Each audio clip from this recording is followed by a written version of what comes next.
사도행전 19장 21절에서 41절까지의 말씀을 같이 읽겠습니다. 이 일이 있은 후에 바울이 마게도냐와 아가야를 거쳐 예루살렘에 가기로 작정하여 이르되 내가 거기 갔다가 후에 로마도 보아야 하리라 하고 자기를 돕는 사람 중에서 디모데와 에라스도 두 사람을 마게도냐로 보내고 자기는 아시아에 얼마 동안 더 있으니라. 그때쯤 되어 이 도로 말미암아 적지 않은 소동이 있었으니 즉 데메드리오라 하는 어떤 은장색이 은으로 아데미의 신상 모형을 만들어 직공들에게 적지 않은 벌이를 하게 하더니 그가 그 직공들과 그러한 영업하는 자들을 모아 이르되 여러분도 알거니와 우리의 풍족한 생활이 이 생업에 있는데 이 바울이 에베소뿐 아니라 거의 전 아시아를 통하여 수많은 사람을 권유하여 말하되 사람의 손으로 만든 것들은 신이 아니라 하니 이는 그대들도 보고 들은 것이라.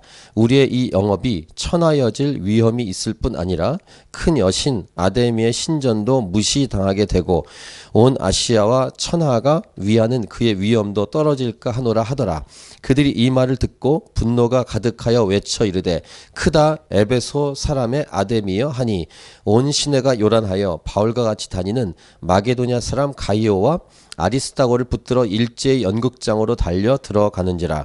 바울이 백성 가운데로 들어가고자 하나 제자들이 말리고 또 아시아 관리 중에 바울의 친구된 어떤 이들이 그에게 통지하여 연극장에 들어가지 말라 권하더라. 사람들이 외쳐 어떤 이는 이런 말을 어떤 이는 저런 말을 하니 모인 무리가 분란하여 태반이나 어찌하여 모였는지 알지 못하더라. 유대인들이 무리 가운데서 알렉산더를 권하여 앞으로 밀어내니 알렉산더가 손짓하며 백성에게 변명하려 하나 그들은 그가 유대인인 줄 알고 다 한 소리로 외쳐 이르되 크다 에베소 사람의 아데미여 하기를 2시간이나 하더니 서기장이 무리를 진정시키고 이르되 에베소 사람들아 에베소 시가 큰 아데미와 제우스에게서 내려온 우상의 신전 지휘가 된 줄을 누가 알지 못하겠느냐. 이 일이 그렇지 않다 할 수 없으니 너희가 가만히 있어서 무엇이든지 경솔이 아니하여야 하리라. 신전의 물건을 도둑질하지도 아니하였고 우리 여신을 비방하지도 아니한 이 사람들을 너희가 붙잡아 왔으니 만일 데메드리오와 그와 함께 있는 직공들이 누구에게 고발할 것이 있으면 재판날도 있고 총독들도 있으니 피차 고소할 것이요 만일 그 외에 무엇을 원하면 정식으로 민회에서 결정할지라. 오늘 아무 까닭도 없는 이 일에 우리가 소요 사건으로 책망받을 위험이 있고 우리는 이 불법 집회에 관하여 보고할 자료가 없다 하고 이에 그 모임을 흩어지게 하니라. 아멘. 설교 예화 중에 이게 진짜 있었던 건지 아닌지 모르지만 제가 들은 확실한 예화 중에 하나는 이것입니다. 어떤 룸사롱을 한국에서 크게 운영하시는 분이 있었는데 그 건물에 교회가 들어왔습니다. 건물에 룸살롱은 지하에 있나? 아무튼 지하에 있겠죠. 시간이 가는데 룸사롱이 잘 안 됩니다. 영업이. 그래서 룸사롱 주인이 교회를 찾아왔습니다. 목사님에게. 당신네가 들어온 이후부터 룸살롱이 잘 안 됩니다. 손님도 줄고 나가달라고 요청합니다. 교회에게. 그러니까 목사님이 이상해서 그럴 리가 없다고. 룸사롱 주인은 당신들이 그렇게 기도하기 때문에 룸사롱이 잘 안 된다 이렇게 말을 하고 목사님은 그럴 리가 없다고 계속 말하는. 그래서 이런 대화를 듣던 어떤 분이 목사님보다 룸살롱 주인의 믿음이 더 좋다고 이제 그런 내용이었습니다. 보통 실제로 부흥이 일어나는 이 사건, 도시나 마을, 이 동네에 뭐 도박장이나 술집 문을 닫는 일들이 역사 속에 있었습니다. 실제로 유럽에도 있었고 미국에도 있었고 대한민국에도 있었습니다. 부흥이 일어나면 어쨌든 사람들이 교회로 모이니까 술집이나 도박장이 문을 닫는 일들이 있죠. 그러니까 이 믿음에 관해 생각할 때 이 믿음이 어떤 사람 어떤 곳보다 교회에 이런 믿음이 있어야 되죠. 우리가 이곳에서 기도할 때 우리의 기도가 이 바깥 이 사회 속으로 실제 여러분의 삶의 현장으로 역사한다. 이런 믿음이 있어야 이게 믿음이 있는 기도 아니겠습니까? 이런 믿음이 없이 기도한다라면 우리는 사도행전 말씀을 묵상할 때 사도행전 12장에서 야고보가 순교를 당하고 베드로가 붙잡힌 사건을 묵상했었습니다. 그때 이 갇힌 베드로를 위해서 간절히 교회가 기도를 했고 실제로 하나님은 베드로를 풀어주셨습니다. 천사를 통해서. 그래서 베드로가 기도하는 교회에 들렀을 때 막 문을 뚫기죠. 그때 로데라는 계집종이 나와서 너무 기뻐서 문을 열어주지 못하고 기도하는 곳으로 갑니다. 그래서 베드로가 왔다고. 근데 그 기도하는 무리가 뭐라고 합니까? 너 미쳤구나. 그럴 리가 없다. 이렇게 하지 않습니까? 근데 계속 베드로가 문을 두들기니까 아 맞구나 하고 이제 베드로를 이제 그 안으로 들여보내는. 그래서 기도할 때 믿음이 없이 기도를 할 수 있다. 그런 케이스가 성경에도 있고 예화 중에도 있는 것을 보면 믿음이 없이 기도하는, 믿음이 있어 기도하는 것과 믿음이 없이 기도하는 이 분명한 이 차이를 우리가 알 수 있는데, 저와 여러분이 기도할 때 우리의 신앙생활을 하면서 또 우리 교회를 위해서 기도할 때 하나님이 역사하신다는, 실제 삶에서 역사하신다는 이 분명한 믿음이 있길 바라고, 이 믿음이 있다는 것은 하나님이 살아계시다는 것을 믿는 것입니다. 하나님은 역사하는 분이시라는 걸 믿는 것이고, 하나님은 못하실 것이 없는 전능하신 분이라는 사실을 믿는 것이죠. 자, 복음을 전하면 이 복음은 능력이 있어 역사합니다. 복음을 제대로 전했다면 그 사람에게, 그 공동체에 반드시 역사하는 것이죠. 우리는 지난주 이 본문과 연결시키면 에베소에서 복음을 전하고 제자들 두라노소원에서 2년 동안 이 복음을 전했던 이 에베소의 놀라운 역사가, 에베소는 원래 우상 숭배가 가득한 곳인데 이 바울을 통해서 훈련받은 제자들, 말씀을 공부한 제자들 통해서 이 에베소 지역에 놀라운 역사가 일어나는 것을 보았습니다. 바울은 이제 떠나서 예루살렘에 갔다가 로마도 보아야 한다고 생각을 합니다. 오늘 본문의 21, 22절을 보시면 이 일이 있은 후에 2년이 지났습니다.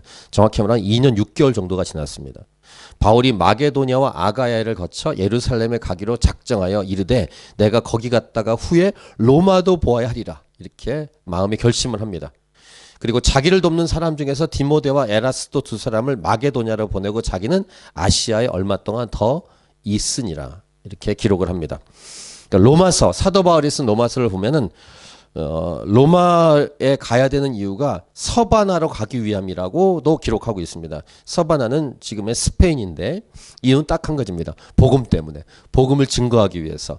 그 당시에 스페인은 그들이 생각할 때 땅끝이었습니다. 마지막 땅. 이게 그들의 뭐 지금으로 말하면은 스페인보다 뭐 더 먼 곳이 있겠지만 그분들이 그 당시에 생각할 땐 스페인이 가장 먼 곳이었는데, 어쨌든 복음을 전하기 위해서 땅끝까지도 가겠다라는 사도 바울의 결단이었습니다. 저는 여기서 진정한 여행을 생각해 봤습니다. 진정한 여행의 꽃은 전도와 선교 여행이다. 아우리치다. 이렇게 말하고 싶습니다. 꼭 기억하십시오. 그냥 여행도 하시지만 쉬기 위해서 우리에게 주신 시간과 건강과 물질을 사용할 때 복음을 위해 가야 한다라는 것입니다. 복음을 위해 그 나라, 그 도시를 가야 한다. 사도 바울은 온통 그 복음을 증거하는 여행으로 꽉 차 있었습니다. 로마도 가야 되겠고 스페인도 가야 되겠고 이렇게 생각하는 이 사도 바울의 생각. 복음을 위해서, 복음을 전하기 위해서 사도 바울처럼 저와 여러분도 이 땅에 존재하고 있다는 것입니다. 이번 제가 다음 주에 가는 이 파키스탄 이 방문을 위해서도 기도해 주시고, 아직은 저랑 같이 갈 분이 한 명도 없는데 너무 늦었나요? 어쨌든 파키스탄에 같이 가면 좋겠고, 안 되면 그 다음 또 지역에 갈 때 같이 갔으면 좋겠습니다. 어쨌든 진정한 여행의 꽃은 선교와 전도 여행이다. 이렇게 말씀드리고 싶고, 일단 예루살렘으로 먼저 갔다가 이제 로마도 갈 텐데, 그 아시아 지역, 에베소 지역에 있을 때 소동이 일어납니다. 아주 유명한 소동이라 누가는 이것을 오늘 이 본문에서 기록을 하고 있는데, 에베소 지역이 원래 우상이 가득했던 곳인데 바울과 그 일행들이 복음을 전했기 때문에 많은 제자가 생기면서 우상을 섬기지 않으니까 어떤 일이 벌어지냐면 우상을 만드는 영업이 잘 안 됩니다.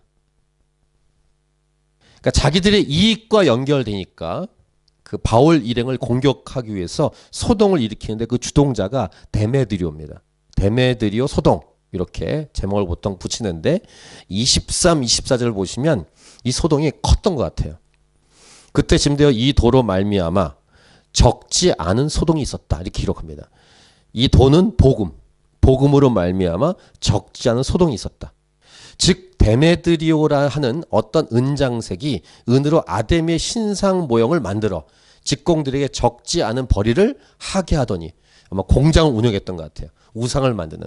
그래서 한국에도 가면 이렇게 곳곳에 외곽 지역에 보면 이렇게 불상을 만들고 뭐 이런 데 있잖아요. 돌로 깎아서 만들고 그런 데가 있습니다. 그러니까 예를 들면은 불교 샵. 제 기억에는 이게 종로 3가인가 2가 사이에 그게 많은 줄 알고 있습니다. 제가 중고등학교 때 거기를 이렇게 지나다니 보면은 이게 불교 샵이 쫙 있었는데 왜냐면 거기에 조계사가 있었습니다. 제가 중고등학교를 나왔는데 거기 옆에 한국일보사 중고등학교 조계사. 근데 그 스분들이 굉장히 많이 싸움질을 하더라고요. 이렇게 막 날아다니고. 그 80년대 때 아마 신문에 많이 났습니다. 이렇게 정권을 되게 돈이 많은 절이기 때문에 정권을 탈취하기 위해서 스분들이 막 날아다니는. 그래서 교실에 이렇게 앉아 있으면은 붕붕 날아다니세요. 이렇게 스분들이. 그런 조계사, 유명한 조계사인데 그 옆에 불교샤이 많습니다. 아마 그런 것이 그 에베소 지역에 있었던 것 같아요. 근데 그런 공장이 잘 안 되는 겁니다. 그래서 보세요. 25, 26절 보시면 그가 그 직공들과 그러한 영업한 자들 다 모읍니다. 여러분도 알거니와 우리의 풍족한 생활이 이 생업이 있었는데 돈을 많이 벌었는데 우상숭배를 가득했던 곳이니까 26절 같이 읽읍시다. 26절 이 바울이 에베소뿐 아니라 거의 전 아시아를 통하여 수많은 사람을 권유하여 말하되 사람의 손으로 만든 것들은 신이 아니라 하니 이는 그대들도 보고 들은 것이라. 이게 분명히 데메트리오가 말을 하고 있습니다. 그러니까 바울과 그 제자들의 영향력이 얼마나 큰지를 알 수 있습니다. 바울이라고 분명히 말하고 있어요. 이건 어떤 반증입니까? 바울이 제대로 복음을 전했구나. 제자들을 제대로 훈련시켰구나라는 반증이에요. 우리는 빌립보에서 처음 유럽의 첫 성인 빌립보를 갔을 때 바울과 신라를 쫓아다니는 귀신 들린 여종 그 사건을 묵상했습니다. 그 사도행전 16장에서 그 귀신의 힘을 입고 점을 치는 그 여종을 귀신을 쫓아버렸어요. 그랬더니 그 주인들이 이익이 없으니까 돈을 못 버니까 고소를 하지 않습니까? 고소해서 바울과 신라를 때리고 감옥에 가두었습니다. 그런 이익과 관련된 그때 고소할 때 그 고소하는 사람들이 뭐라고 하냐면 그때는 돈 이야기를 하진 않습니다. 이렇게 얘기했어요. 사도행전 16장 19절부터 21절 보시면 여종의 주인들은 자기 수익의 소망이 끊어진 것을 보고 바울과 신라를 붙잡아 장터로 관리들에게 끌어갔다가 수익의 소망이 끊어졌다. 돈 때문이다. 이런 분명히 성경 기록하는데 겉으로는 뭐라고 말하냐면 그 사도행전 16장 20, 21절 보시면 상관들 앞에 데려가서 말하되 이 사람들이 유대인인데 우리 성을 심히 요란하게 하여 로마 사람은 우리가 받지도 못하고 행하지도 못할 풍속을 전한다 하거늘. 그러니까 겉으로는 돈이라고 말하진 않고 돈 때문이지만 돈이라고 말하진 않고 잘못된 것을 전하고 있다. 이렇게 고소를 했습니다. 돈 때문에 그렇게 한 거예요. 근데 오늘도 돈 때문에 그렇게 한 겁니다. 여기서 또 하나 메시지가 있습니다. 자, 그분들은 그분들이고 교회를 다니는 우리들의 입장에서 교회를 다니고 예수님 믿는다고 하면서 돈이 잘 안 벌어지고 사업이 잘 안 되고 일도 잘 풀리지 않고 그렇게 할 때 우리의 신앙이 어떨까? 좀 묵상을 해보시면 꼭 말은 하지 않지만 결국은 돈이 중심이 되어 있다면은 흔들릴 거예요. 겉으로 말하지 않죠. 그럼 뭐라고 말하면은 교회를 다니지 않으려고 끊으려고 할 때 설교가 마음에 안 들고 설교가 복음적이지 않고 이 교회는 주님이 안 계시고 이런 얘기를 하면서 떠날 거예요. 그럼 어떤 사람은 돈이라고 말할 수 있어요.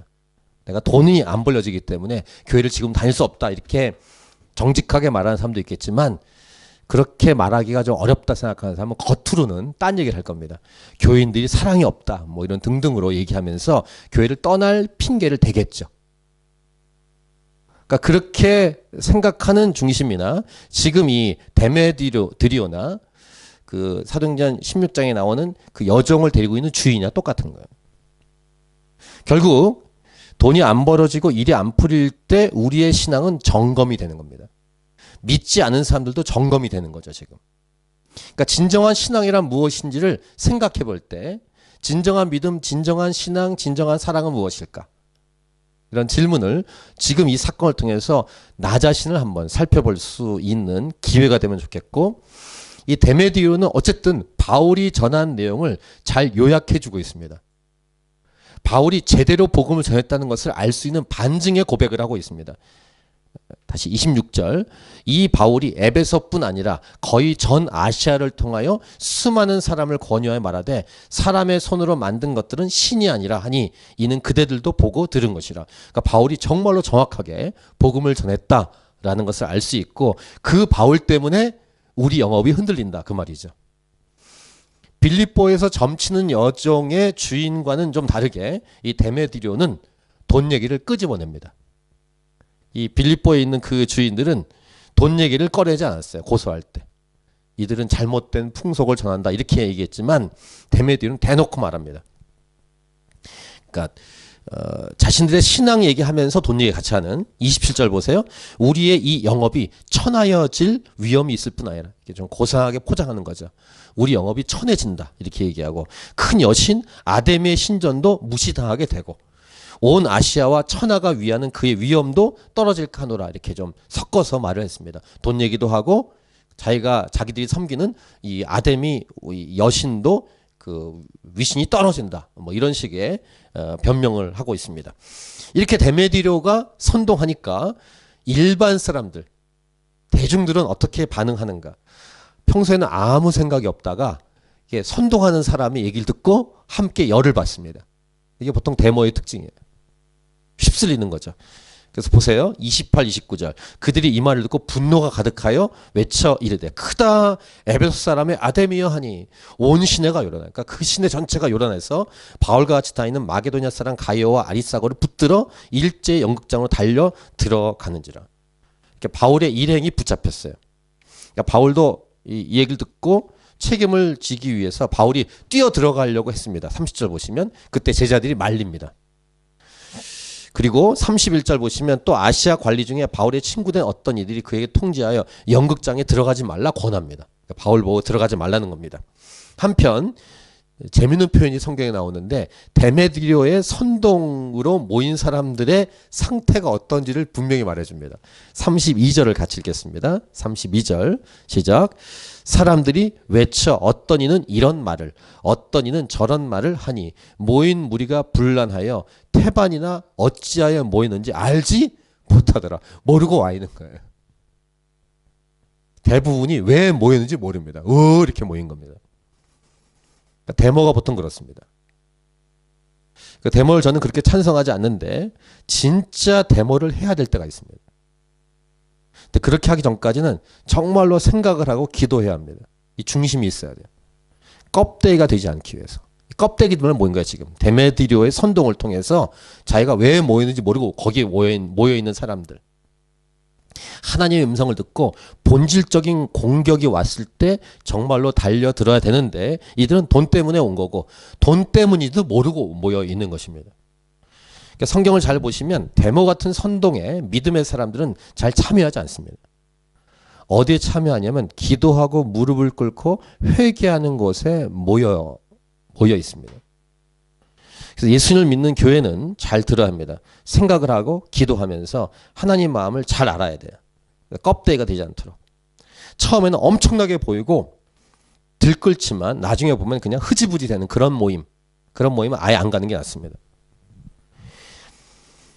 오히려 복음을 제대로 전하고 말씀을 제대로 증거해 생긴 파워가 그 도시를 흔든 거예요. 도시를 흔드니까 영업이 안 되는 거예요. 우상 숭배를 만드는 공장들이. 이게 진짜 파워입니다. 데메드리오의 선동으로 일어난 힘과 복음으로 인해서 우상을 파는 영업이 흔들리게 된 힘, 이 두 파워에서 데메드리오는 굉장히 크게 보이고 요란하고 시끄럽지만 껍데기예요. 그 뒤에 보시면 결론은 흩어집니다. 그냥. 근데 복음으로 인해서 차근차근 하나님 말씀을 2년 이상 들은 사람들은 파워가 있고 도시에게 영향을 줬어요. 이게 진짜 파워입니다. 이 둘이 아주 대조를 이루는 모습을 볼 수 있습니다. 그래서 오늘 설교 제목은 이것입니다. 복음을 제대로 증거했다는 증거 중 하나, 세상의 소동. 이렇게 제목을 정했습니다. 정말로 세상의 소동을, 데모라는 단어를 쓴다면 진정한 데모를 일으키는 파워인 복음 말씀. 여기에 교회는 무장하고 증거하고 선포해야 된다는 것을 오늘 이 말씀을 통해 우리는 가슴에 새길 메시지라고 분명히 믿고, 정말로 사람들을 진정으로 선동하려면 다른 것이 아니라 복음을 전하고 복음의 빛을 전해야 된다는 것. 이 사실을 오늘 성경은 우리에게 말씀하는 거예요. 데메드리오의 선동을 통해 모인 그 껍데기들의 모임을 통해서 하나님은 말씀하시는 거야. 진짜 파워가 뭔지 아냐? 진짜 힘이 뭔지 아냐? 진짜 거룩한 영향력이 뭔지 아냐? 이것을 우리들에게 말씀하기 위해서 누가를 통해 그 당시에 많은 선동이 있었겠지만 데메드리오 선동을 우리에게 알려주고 있는 거야. 자, 교회로 얘기하십시다. 교회를 떠나간 사람. 다시 돌아오게 할 수 있는 힘은 무엇일까? 불신자들, 믿지 않는 사람들을 돌아오고 회복시킬 수 있는 능력은 뭘까? 복음이에요. 다른 게 없습니다. 말씀, 복음, 기도. 본질입니다. 이 껍데기들이 뭐니 이 데메드리오를 통한 소동은 이렇게 진행이 됩니다. 소동 중에 유대인인 한 명 알렉산더가 밀려서 나옵니다. 그래서 알렉산더가 33, 34를 보면은 막 권하에서 이제 알렉산더가 밀려 나갔어요. 막 손짓하고 백성들을 막 이렇게 변명하려고 막 하는데 유대인이니까 알렉산더가 영향력을 이렇게 발휘하지 못하고 다시 이렇게 시끄럽습니다. 그런 내용이 33, 34절. 알렉산더가 잠깐 나왔다 들어간 이후에도 2시간 동안 그 소동이 일어나고 있었다라고 기록합니다. 그런데 오히려 서기관 한 명이 이제 등장합니다. 서기관이 이름이 나오진 않는데 35절부터 41절을 보니까 서기장이 이렇게 합니다. 무리를 진정시킵니다. 그리고 이렇게 말합니다. 이렇게 조리 있게 말하는데요. 에베소 사람들아, 에베소시가 큰 아데미와 제우스에게서 내려온 우상의 신전시가 된 줄을 누가 알지 못하겠느냐. 이 일이 그렇지 않다 할 수 없으니 너희가 가만히 있어서 무엇이든지 경솔히 아니하여야 하리라. 그 다음에 이렇게 말합니다. 37절. 바울과 바울 일행들, 제자들이 신전의 물건을 도둑질하지도 아니하였고 우리 여신을 비방하지도 아니한 이 사람들 너희가 붙잡아 왔으니, 요 37절이 굉장히 중요한 메시지예요.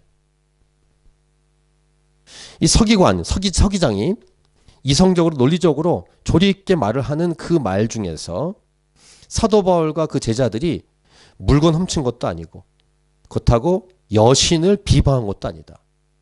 우리가 복음을 전하다 보면은 과격하게 하는 사람 중에서 상대방을 비방하는 분들이 있습니다. 근데 그렇게 하지 않고도 복음을 전할 수 있다는 것을 이 서기장의 한마디를 통해서 알 수 있어요. 그러니까 사도 바울은 아데미 여신 이런 부분을 직접적으로 비난한 적이 없어요. 그냥 복음을 전했을 뿐인데 너희들이 지금 이렇게 소동을 일으키는 것은 경솔하다. 이렇게 말하는 거예요, 지금. 자, 38절. 만일 데메드리오와 그와 함께 있는 직공들이 누구에게 고발할 것이 있으면 재판날도 있고 총독들도 있으니 피차 고소할 것이요. 만일 그 외에 무엇을 원하면 정식으로 민회에서 결정할지라. 소동을 안 된다는 거죠. 오늘 아무 까닭도 없는 이 일에 우리가 소요 사건으로 책망받을 위험이 있고 우리는 이 불법 집회에 관하여 보고할 자료가 없다 하고 그렇게 한 다음에 마지막 이에 그 모임이 흩어지게 하니라. 이렇게 기록합니다. 그러니까 서기장이 정리를 시켰어요. 이 서기장이 아주 논리 있고 정확하게 얘기했는데 요 핵심. 그러니까 지금 데메드리오의 한마디와 서기장의 이 한마디 속에서 사도 바울과 제자들이 어떻게 복음을 전했는지를 알 수 있게 합니다. 그러니까 바울 일행은 복음을 증거할 때 책 잡힐 일을 하지 않았다는 것이 눈에 띄어요. 자, 우리는 이제 우리 현실로 돌아가서 캔버라 땅에서 교회가 이 사회 속에 어떤 영향을 줘야 될까 생각을 합니다. 복음을 전한답시고 실제로 저는 이제 한국에 있을 때 지하철에서 몇 번 봤습니다. 이렇게 과격하게 아마 열이 많이 나신 것 같은데 복음을 전하다가 이렇게 욕을 하고 이런 분을 봤습니다. 본 적이 있습니다. 그 어디냐면 신도림역에서 십자가를 드시고 이렇게 띠를 띠신 분이었는데, 내려가는 지하로 해서 이렇게 내려 나가야 되는데, 내려가는 그 사람한테 이렇게 위에서 이렇게 플랫폼 쪽에서 이렇게 보면서 욕을 하시는 분을 봤어요. 그분은 이제 복음을 전한다고 하고, 복음을 전하다가 이렇게 반대 부딪히니까 이렇게 반응했던 건데, 그런 거는 마이너스가 된다는 것을 알 수 있어요. 그러니까 그렇게 과격한 반응은 상대방과 같은 수준으로 전락되거나 아니면 상대방보다 더 수준이 낮은 상태로 된다는 사실도 우리는 기억해야 됩니다. 그러니까 진짜 능력은 사실 소리를 지르지 않아도 되고, 욕을 하지 않아도 되고, 때려 부수지 않아도 됩니다. 말씀의 능력, 보이진 않지만 강력한 능력, 성령의 능력, 기도의 능력. 성경은 말하죠. 혈과 육에 속한 싸움이 아니다. 이렇게 분명히 말씀합니다. 우리는 지난주 본문에서 마술을 행하던 자들이 스스로 결정하고 마술책을 갖다 버리는, 모아서 불태우는 모습을 보았습니다. 마술책 불태워 이렇게 한 게 아니라 복음의 말씀이 들어가니까 그들이 스스로 마술하던 책을 버리고 불태우는 모습. 그러니까 선동하지 않았다는 거예요, 사도 바울은. 만약에 선동이라는 단어를 쓴다면 복음으로 말씀을 가르침으로 그들 스스로가 선동이 된 거죠. 캔버라를 어떻게 뒤집어야 될까? 뒤집나는 표현을 썼는데, 복음, 말씀, 기도, 예배, 그것입니다. 본질이에요.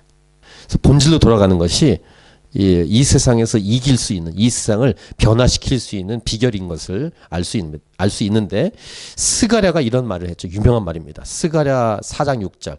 그가 내게 대답하여 이르되 여호와께서 수룹 바벨에게 하신 말씀이 이러하니라. 만군의 여호와께서 말씀하시되 이는 힘으로 되지 아니하며 능력으로 되지 아니하고 오직 나의 영으로 되느니라. 이렇게 스가랴를 통해서 성령은 우리에게 말씀하고 있습니다. 힘도 아니다. 우리의 힘, 능력이 아니다. 오직 나의 영, 성령의 파워다. 이런 말씀을 주고 있고, 말씀의 파워에 대해서도 히브리서 4장 12, 13절 아주 유명한 말씀이죠.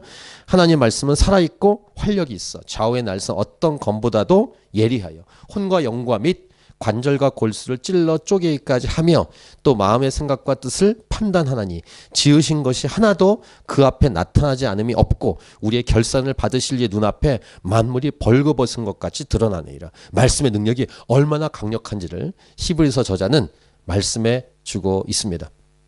믿음이 없는 옆에 있는 분들, 믿음이 약한 우리의 가족들, 믿음이 연약한 우리 남편, 아내, 부모님, 친척, 친구들, 이웃들을 어떻게 변화시킬 수 있을까? 그건 말씀의 능력이요. 말씀을 통한 성령의 능력이라는 사실을 성경은 우리에게 분명히 말씀해 주고 있습니다.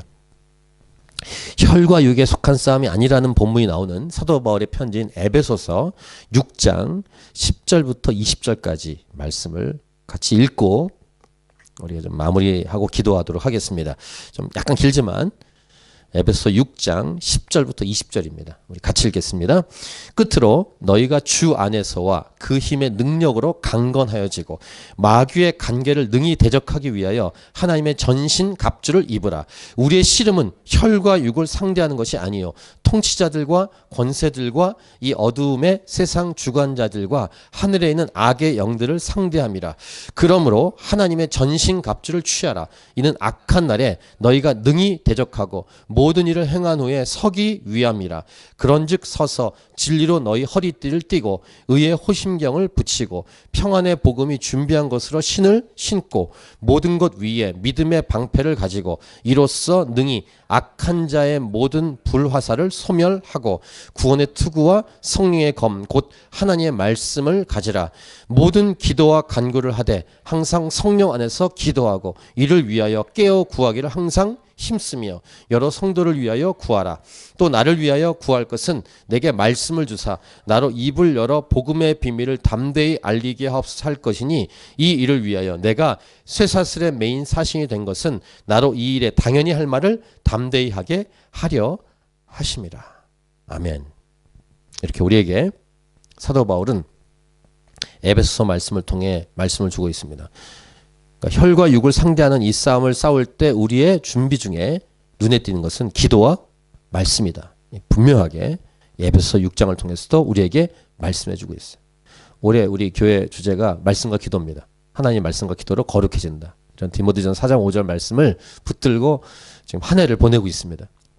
이것은 뭐 오늘 한 해만이 아니라 일평생 집중해야 될 부분인데, 말씀과 기도로 강해지고 말씀과 기도로 파워를 낼 수 있고 말씀과 기도로 이 사회를 변화시킬 수 있다는 사실을 하나님은 우리에게 오늘도 이 본문을 통해서 말씀했습니다. 자, 복음의 능력이 저와 우리 가족과 가문을 장악할 때까지, 우리 직장과 삶에 우리 모든 관계에 복음으로 장악이 될 때까지, 캔버라가 복음으로 부흥이 일어날 때까지 멈추지 말고 복음을 증거하고 말씀을 증거하고 기도하는 저와 여러분이 될 수 있기를 간절히 축복합니다.